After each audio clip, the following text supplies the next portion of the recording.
Good afternoon, everyone. Welcome back. If you're new here, welcome. On the stove, I've got the lemon and lime cooking, which we prepped last night, soaked up in water. And right now, we're preparing for lime marmalade. Join me in my kitchen. Here, Tandiwe is busy preparing the limes. So you cut off the top end and the bottom end. And then you cut that little piece in the middle out there, because you don't want this part in your marmalade. Then she slices them up in thin slices. Now I have mentioned before, some people love like those half slices. I prefer making them slightly smaller. When she's got them all circled, she line up and just chop it through a few times.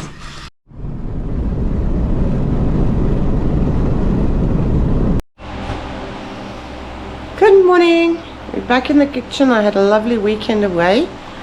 On Thursday we chopped the limes, put them in the freezer. Last night I took them out, put them in the water, and we're actually really nearly ready to taste them to see if they're ready to get the sugar added. Let me show you what's going on in the pots. It's still a bit tough, it doesn't go through easy. While I'm waiting for the limes to cook a bit more soft, I just want to mention something. I know in one of my previous videos I said I put lemon juice in everything except obviously lemon marmalade. But limes has also got a very acidic pH. Lemons is, if I remember correctly, between 2 and 2.6, and limes 2 and 2.25, something like that.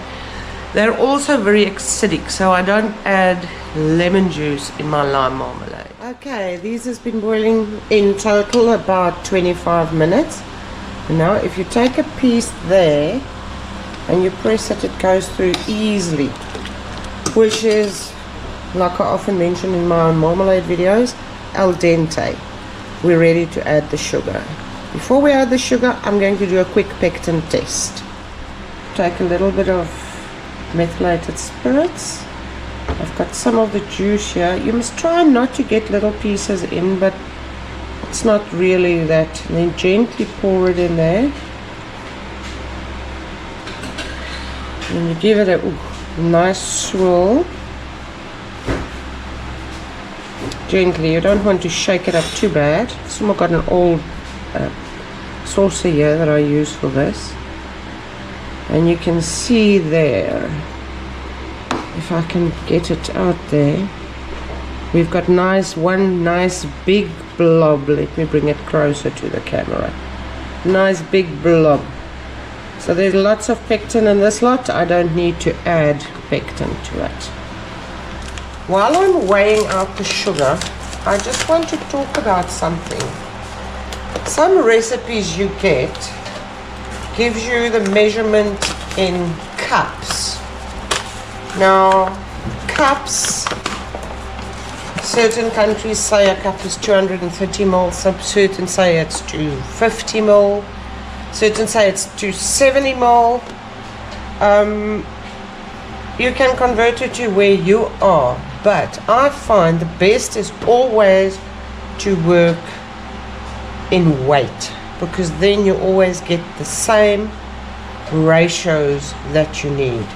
I work with a lot of pectin in. You just saw the pectin test. With a lot of pectin in, you go on 1 cup of sugar. Now in my case, I work that around to 200 grams of sugar. So I use 1 cup of sugar for every cup of water I added into the product. I have mentioned it in one of my previous videos, but I'll say it again.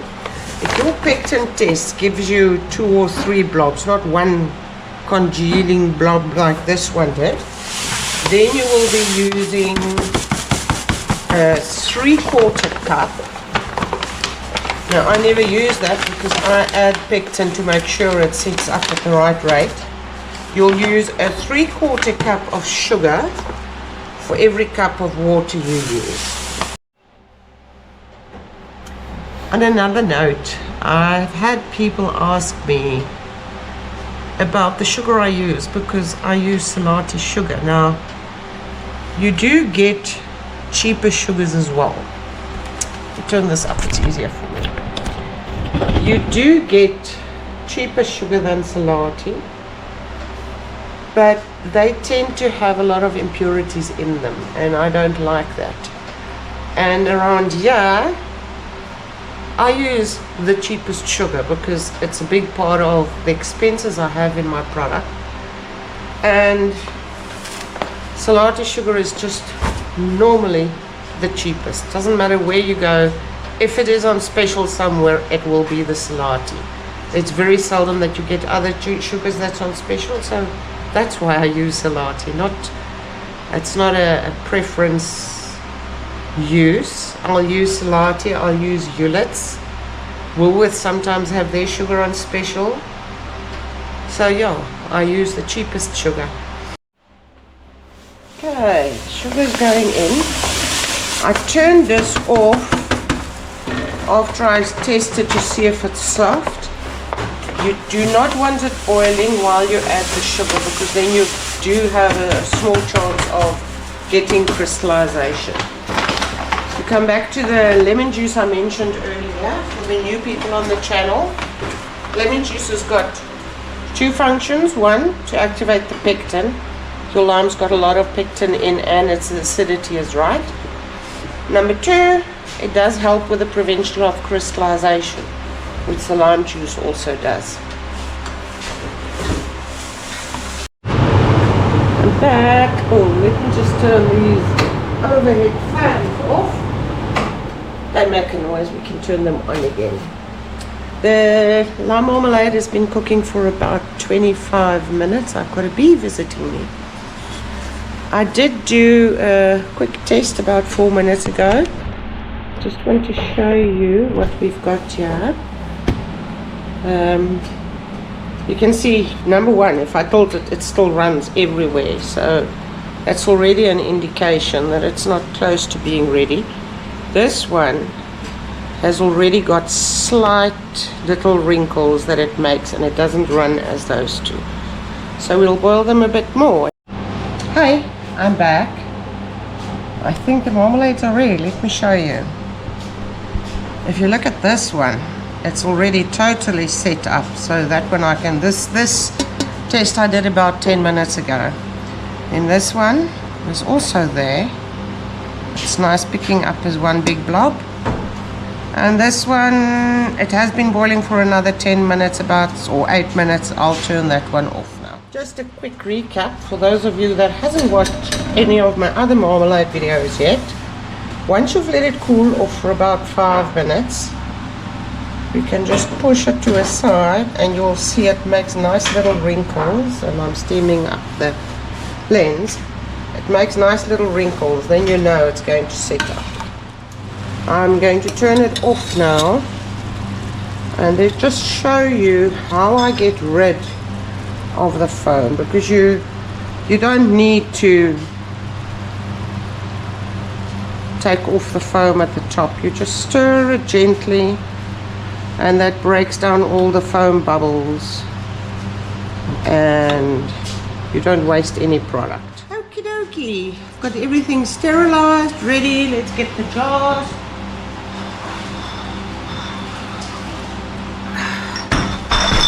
There we go.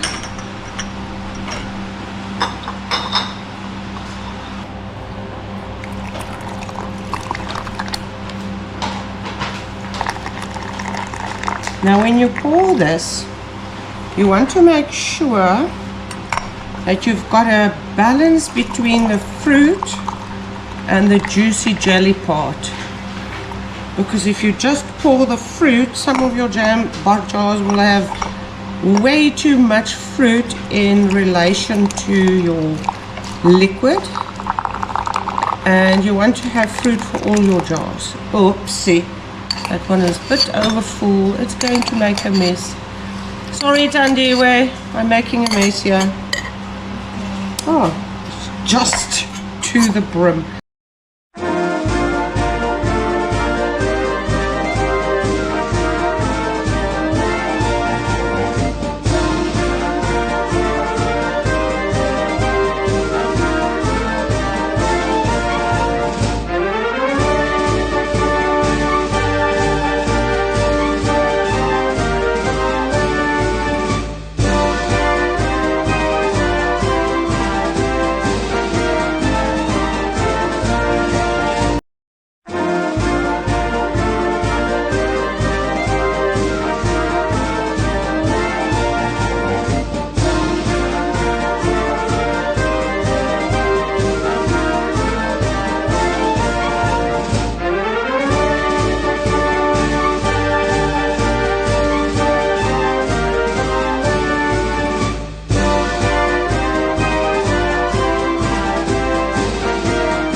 That is the cooking for today done. We're not going to do anything else.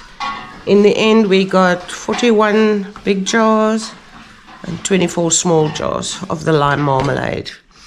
The rest of the day, Tandiwe is going to be cleaning up, and then I need to sort out my printer because all of these needs labels.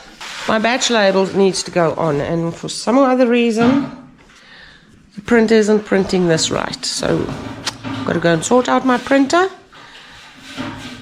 Go to Food Lovers. I've got a big order for hotel in Stellenbosch for curried beans and beetroot salad, which will obviously be at the next video for you guys. Thank you for joining me again today. If you enjoyed this video, please like and subscribe if you feel you want to.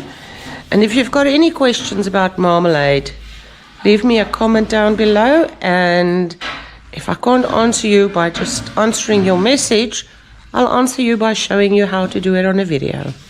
Bye!